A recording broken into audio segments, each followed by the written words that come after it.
안녕하세요. 저는 천안에서 수학을 가르치고 있는 고원장입니다. 제 첫 영상에서 많은 호응을 해주셔서 감사합니다.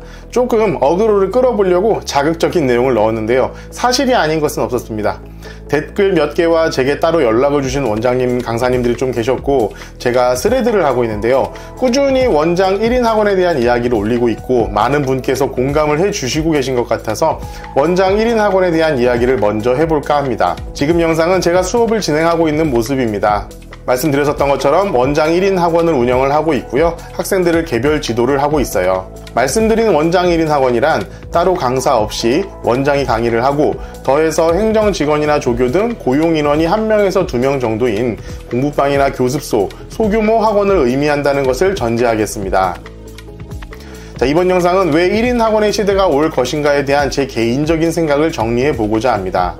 많은 산업 분야가 마찬가지인 듯 하지만 요새는 아예 초거대 규모 아니면 아예 소규모로 대부분의 산업이 재편되어 가고 있는 것처럼 학원도 인터넷 강의 업체를 포함한 초대형 학원과 원장 1인 학원 같은 소규모 학원으로 양분화되고 있고 지금 원장님들이 목도하고 계시다시피 이 흐름은 점점 가속화되어 가고 있는 것 같습니다. 많은 원장님들 그리고 본인 학원 개원을 꿈꾸는 강사님들 등 큰 포부를 안고 계신 분들께는 찬물을 끼얹는 소리일지 모르겠습니다만 안타깝게도 정말 예전처럼 학원을 확장하고 채용 규모를 늘려가고 2관, 3관 이렇게 만들어가는 것이 점점 더 힘들어져 가고 있는 것이 사실입니다.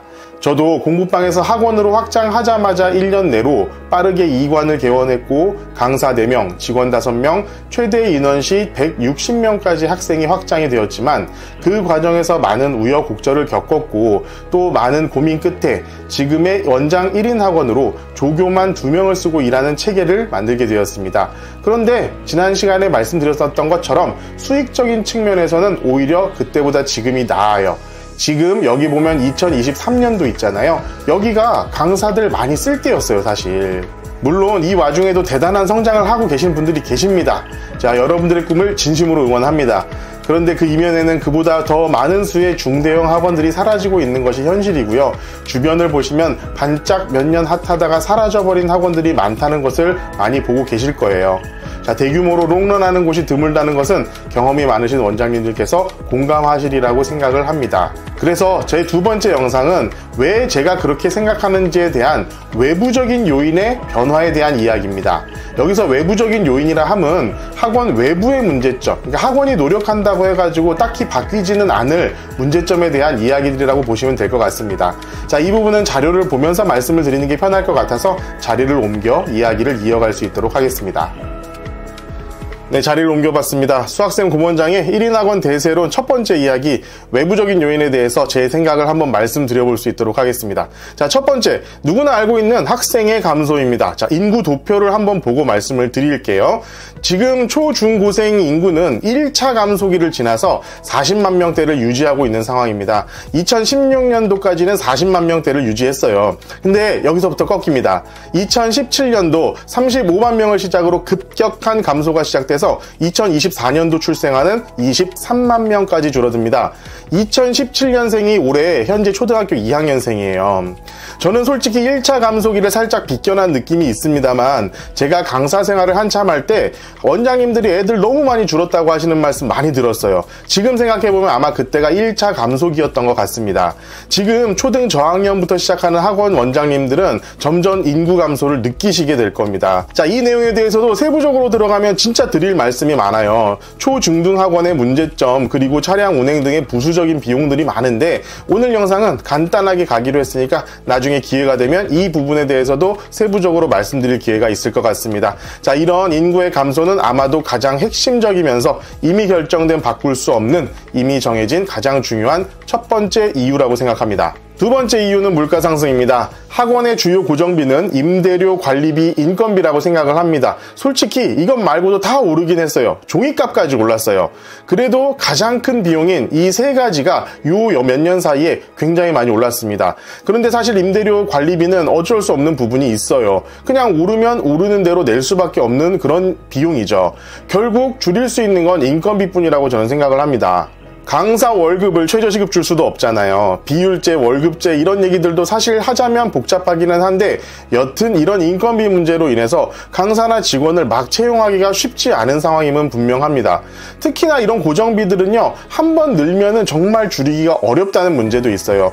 그리고 직원의 해고, 부동산 거래 등은 시간도 오래 걸리고 자칫 잘못 처리했다가는 여러 가지 법적인 문제가 발생할 수도 있습니다. 위험하죠. 자, 이런 물가 상승이 원장 1인 학원 대세론의 저는 두 번째 요인이라고 생각을 합니다. 자, 세 번째 이유는 학생과 학부모님의 다양한 요구입니다. 정말 많은 것을 포함한 얘기가 될 것 같습니다. 자, 이거 보고 계신 원장님들 하실 말씀도 정말 많으실 거예요. 자, 학부모님들이 여기저기서 너무 많은 정보를 접하고 계시다 보니까 요구하는 게 많아지십니다. 자, 어떤 학부모님은 개별 학습을, 어떤 학부모님은 직강, 선행을 해달라, 심화를 해달라. 솔직히 이 정도는 아무것도 아니죠. 학부모님들의 요구는 정말 기상천외해지고 있습니다. 자, 이렇게 많은 조건을 동시에 만족시킬 수 있는 것은 사실상 불가능해요. 게다가 학부모님들께서는 소수 인원을 원하시죠. 학원의 입장과는 완전히 배치되는 상황입니다. 따라서 학원은 자신 있는 부분, 강점이 있는 학습법으로 소수에 잘 맞는 타겟에 좀 더 집중을 해야 할 수밖에 없고 결국 학생을 모집할 수 있는 한계가 줄어들 수밖에 없다고 저는 생각을 해요. 이런 학부모님들과 학생의 다양한 요구를 맞추기 위해서 개별 맞춤형 학원이 굉장히 성장을 하고 있습니다. 근데 사실 이 개별 맞춤형 학원이란 거 해보신 분들은 아시겠지만 강사의 대단한 능력이 요구되는 어려운 학습법입니다. 초중고 전 과정에 대한 교육 과정 다 알아야 되고요. 고등부 지식이 반드시 있어야 됩니다. 자, 이런 분들요, 원장급 아니면 솔직히 어렵거든요. 이 정도 하시는 분들이요, 자기가 원장 하시지 원장님 밑에 안 계실 거예요. 특이하게 난 진짜 학원 경영 못하겠다 해서 강사 하시는 분들도 계시기는 한데, 자, 그런 분 만나는 건 제가 보기엔 한 3대가 덕을 쌓아야 가능할까 싶습니다. 자, 이런 다양한 요구에 대응하는 것이 어렵다는 것이 제가 생각하는 세 번째 이유입니다. 네 번째 이유는 이건 제가 요새 급격하게 느끼고 있는 부분인데요. 학부모님들의 인식 변화입니다. 자, 예전 같으면 그래도 학원 보내고 공부를 시키려는 분위기가 있었다면은 요새는 어차피 공부는 하는 놈만 하는 거다라고 학부모님들도 많이 생각을 하고 계시는 것 같아요. 학생도 전반적으로 줄었는데 학원이 필요하다고 생각하는 학생과 학부모님들도 줄어들고 있는 거죠. 이젠 상위권 학생들만 학원을 다닐 것 같아요. 인구도 주는데 상위권 학생만 학원을 다닌다? 자, 그렇다면 그 상위권 학생이라면 요구 조건이 굉장히 많을 것입니다. 즉, 그 개개인의 요구 조건을 맞춰줄 수 있는 학원을 찾게 된다면 결국 실력 있는 원장 직강 학원을 찾게 될 겁니다. 자, 이게 제가 생각하는 네 번째 이유입니다. 자, 이렇듯 인구 감소, 물가 상승, 학부모님과 학생의 다양한 요구와 인식의 변화, 이런 것들은 학원을 운영하는 사람들이 어떻게 할 수 없는 외부적 요인들이라고 생각합니다. 그에 맞추어 변화하는 것이 필요한 영역이죠. 오늘 영상은 원장 1인 학원이 대세가 될 수밖에 없는 제가 생각하는 외부적인 요인 4가지에 대해서 말씀을 드렸습니다. 다른 원장님들, 강사님들 어떻게 생각하실지 정말 궁금합니다. 구독과 좋아요도 부탁드리고요. 댓글로 많은 의견 주셨으면 좋겠습니다. 영상 만드는 일이 만만한 일이 아닌 것 같습니다. 강의 영상 편집과는 완전히 차원이 다르네요. 자, 다음 영상에서는 원장 1인 학원이 대세가 될 수밖에 없는 이유, 내부적인 이유에 대해서 영상을 제작해 볼 수 있도록 하겠습니다. 시청해 주셔서 감사합니다.